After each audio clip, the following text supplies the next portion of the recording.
Let's get started with these slides. So let's just get started with talking about the entire motivation behind why we want dynamic memory allocation in the first place. So let's say I write the following code to print out this cordial greeting right here. What's up?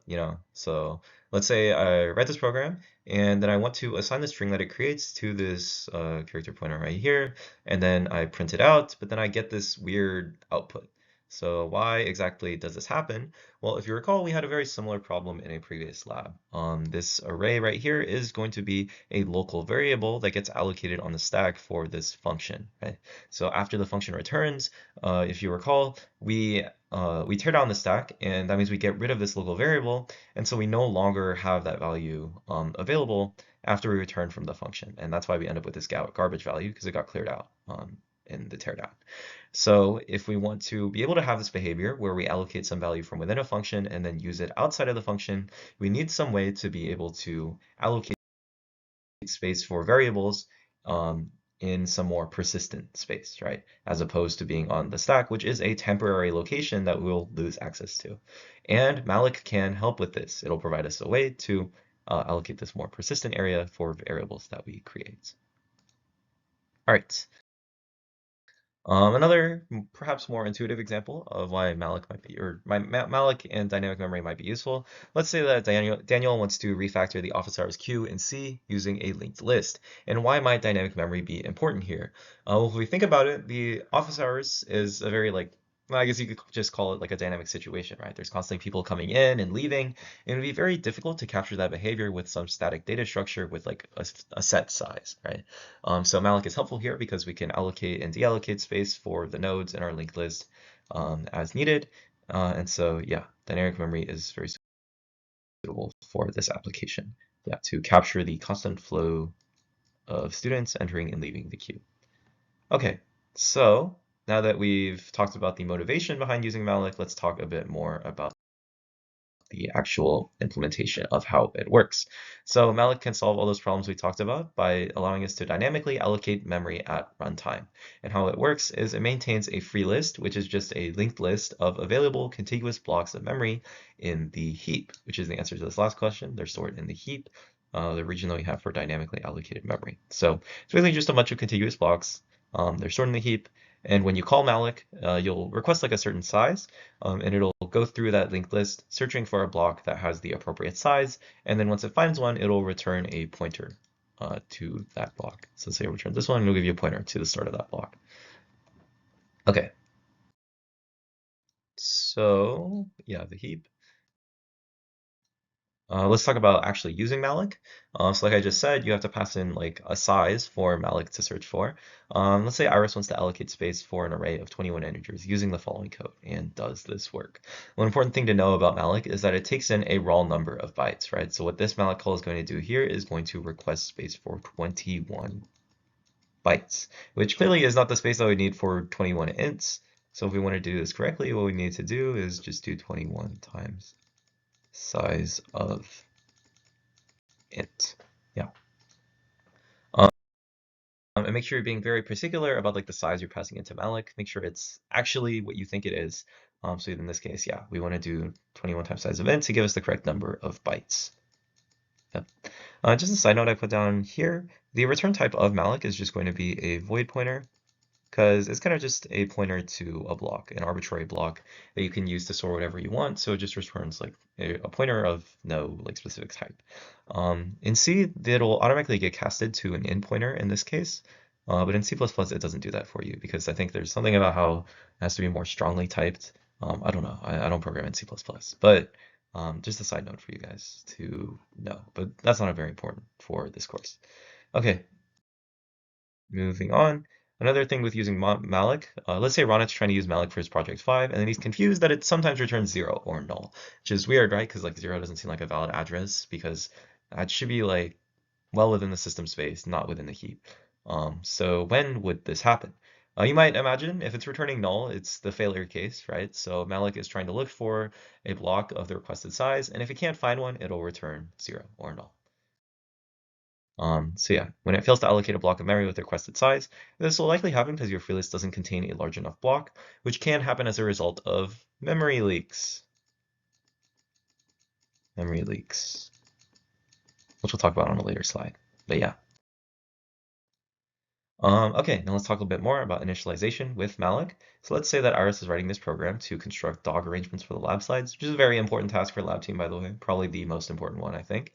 And then she creates this puppy struct. What are the initial values in the struct field going to be when she calls malloc here? Or rather, do we even know? And the answer is no, because malloc does not guarantee anything about the initial values for things that we allocate, right? This entire block of memory, it doesn't set it to any starting value. It just gives it to you as it is. So it'll probably have like garbage values in there when you start. So make sure you're aware of this as well. Fortunately, we do have a function that will guarantee an initial value in the allocated block, and we'll talk about that in a couple slides. But before we get there, let's talk a bit more about malloc specifically with structs. So say the TAs have been discussing how to malloc for a struct. Andy thinks we should malloc a size equal to the sum of the size of the individual components.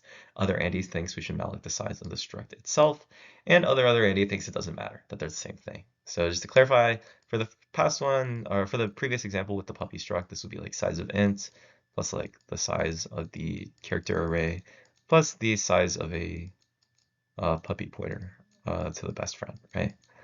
Um, so the key insight here is that the size of the struct is actually not equal to the size of the components. And the reason behind this is a bit beyond the scope of this course, but you'll learn it in 2200 if you do take that class. And the reason for that is that due to rules regarding alignments and padding within structs, the size of the entire struct will oftentimes not be equal to adding up the individual components. Like each component has to be aligned at like a specific, okay.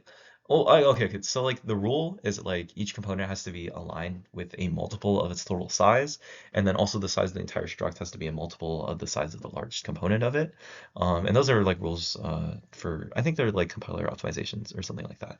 But yeah, the reason behind that you don't need to know too much about, but just remember that if you're trying to malloc for a struct, always pass in the size of the struct. And don't try to add up like the size of the components.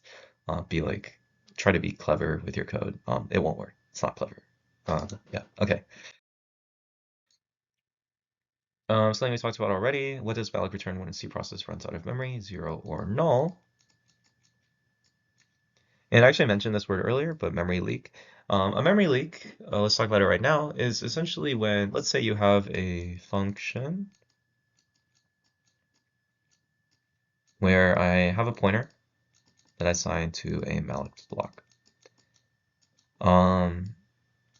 Now recall that within this function, the pointer is a local variable, so it's going to be stored on the stack. So when I call function, it's going to allocate this block that is pointed to by pointer. But after function returns, the teardown will like destroy all the local variables, so we'll lose this pointer.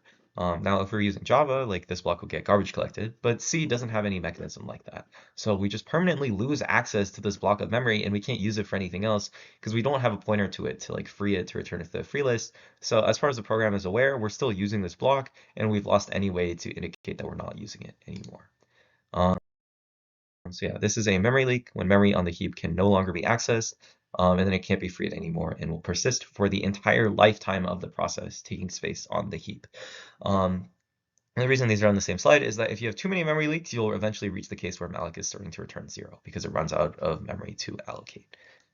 Okay, now let's talk about calloc. I mentioned a couple slides ago that there is a command that initializes the values in the allocated block to 0, and that's exactly what calloc does, right? It's the main difference between calloc and malloc is it initializes the memory to 0 or null. Another thing to note is that calloc has a different signature from malloc. It takes in a number of elements and the size of each element. I'm not completely sure why this is because I'm pretty sure on the backend it just multiplies these two together and passes it into a malloc and then like sets the values in there using like a memset. But yeah, just keep this in mind. The signature is different for whatever reason, but they both return pointers to allocated blocks on the heap. Just keep that in mind. Yeah.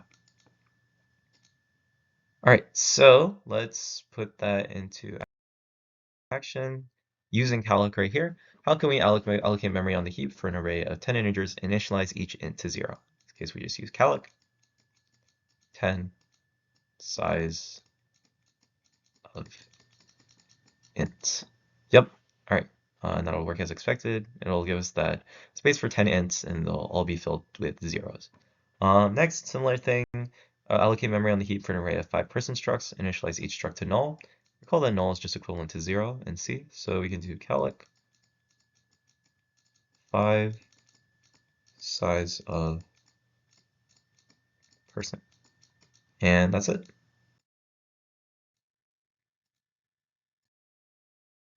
So that's all on calloc. Now let's talk about realloc. So what does realloc do? So realloc, as the name sort of implies, it takes a pre-existing allocated block of memory and resizes it to a different size. It can be larger, it can be smaller. You can imagine, like, let's say we have a dynamically allocated array. If we want to resize that array, if we're adding or removing from it, we would use realloc. So that's like the main application. And why do we use realloc? Specifically when we want to change the size of a pre-existing allocated block of memory, right? So let's look at what we've written here.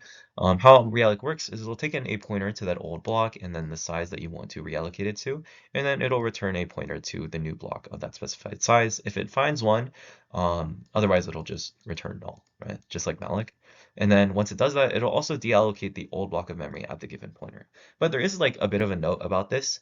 There's like two cases for realloc. In the case that we have this allocated block, and then there happens to be like memory available that's contiguous to that block already. Like there's this block happens to be in the free list, and we need like this much, we need this size for our current malloc block. What realloc will do is it'll just like change the metadata for this block to span the entire size of this block and then also the freed block, and just like remove this block from the freed list. And in this case, we actually would not have to deallocate the old block of memory because the memory is still here. It's just been expanded to a larger size. In the other case where we do have to find an entirely new block though, we will have to do this thing where we deallocate the old block and then copy over all the values into this new block of memory. Why use realloc? Whenever we want to allocate more or less memory on the heap for a previously allocated block. Okay, so now Andy thinks the following will resize an array of ints to size 30 with no possible error. It's a bold statement. Other Andy thinks that this could go badly. Who is right? As you might imagine, such a bold statement is wrong. Other Andy is correct. This can go wrong, right? Like, let's say realloc can't find a block of 30 ints, or a block with size enough for 30 ints. It'll return null, and then what we end up with is just array is null. And so we lose our pointer to this original calloc array that we had here. So this is bad. What we want to do instead is we want to assign realloc to a new pointer in case this happens. If the realloc fails, the pointer to the original array will get lost. So instead, let's assign it to like temp instead. And then what we can do with that is if temp happens to be null, we don't assign it to the array, but if temp is not null, then we can do array equals temp, and that'll give us the allocated block that we need. All right. Let's move on now to some more examples with realloc. So let's say we have an array of 10 ints allocated on the heap and we want to resize it to 30 ints. Same example as before. We also talked about this as well. What happens if realloc fails when realloc needs the same pointer? We lose access to this array. We don't have it anymore because this is just going to be null, array is going to be null, and we lose access to the original array pointer. We avoid this issue by allocating to a temporary pointer instead, so nothing bad will happen in this situation. Temp will be null, but array still stays the same. Array is the same. Last thing to note about realloc, what happens if the passed in pointer is null? This is something that you can do actually. But what this means in this situation is if you pass a null, that means there wasn't any previously allocated block. So what realloc does is it just tries to find a new block of this size. And if you think about what that's doing, it's just exactly the same as a malloc with 30 times size of int. So yeah, there we go. Yep, you can see in this first case, the array can't be referenced, but in this case, it still can be referenced. The last one's the same as malloc. Okay, finally, let's talk about free. I've been mentioning the word free a lot in the past slides, but now let's talk about like specifically why do we need free, right? Well, there's that issue of memory leaks, right? If we don't free a block of memory after we're done using it, then it's just going to persist in our program forever, and we're not going to be able to use that memory anymore. So it's important that we free that block and return it to the free list. Oh, just to clarify, what free does is it just returns the block that you used, it puts it back on the free list. So subsequent like malloc, calloc, whatever realloc calls can use that block for the data that they want to allocate. So yeah, not freeing memory that was malloc can cause memory leaks, and then continuously mallocing space in your memory without freeing it will take up a lot of space. You'll like consistently memory leaking will eventually result in you running out of available memory entirely, and that's going to be the case where malloc gives us null, and that's bad. We don't want that. All right, so what's wrong with the following block of code? Two things actually. One thing is we didn't check the malloc failure case. Make sure you always do that. Check for failure. And then also recall we never freed that block of memory. So we need to free it. Yeah, we don't free memory after the function, and we don't check if malloc returned null. This is actually very important. Make sure you're doing this every time you call malloc in your program. I think we will have checks for that in the autograder anytime you're doing a malloc, because accessing a null pointer like dereferencing null is a big no-no. That's bad. Yeah. All right. Last slide, malloc and free. Let's say we have the struct person that we want to allocate space for. We have to have malloc space for the first name and the last name because we don't know what length of those values is going to be when we run this program. So what is the problem here with how we are freeing the pointers? So let's take a look at this program. You can see we're allocating space for the person, and we have a null check upon which we return failure. This is good. And then we see that we're allocating space for the first name. If that's null, we free the previously allocated person, which is good. This is something we need to make sure we're doing. Whenever we have a failed malloc, we need to make sure we free any memory that was malloced before, because we can't use that anymore because like we failed somehow. But yeah, we need to make sure we're freeing that. Otherwise, this would be leaked. This would result in a memory leak if this free wasn't here. So yeah, that's there to prevent that. So this is good. But now let's look at the last name. If we fail to allocate space for the last name and last pointer, you can see we also free person one. This one is good. But recall that we also malloc something else already. We malloc space for the first name. And if we just do the code that we have right here, in this failure case, this is going to get leaked. There's going to be a memory leak right here. So what we need to do is we just need to make sure we're freeing first pointer. So that returns to the free list. And yeah, this is important to make sure you're doing for all of your programming with dynamic memory. This is a very common and easy way to cause a memory leak. So yeah, in failure cases, make sure you're freeing everything that was allocated prior to that point. So yeah, that's all the slides for this lab.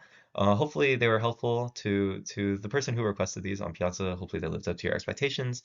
And to everyone else, I hope these will help you out on Project 5 and Quiz 4. Yeah. All right, thanks.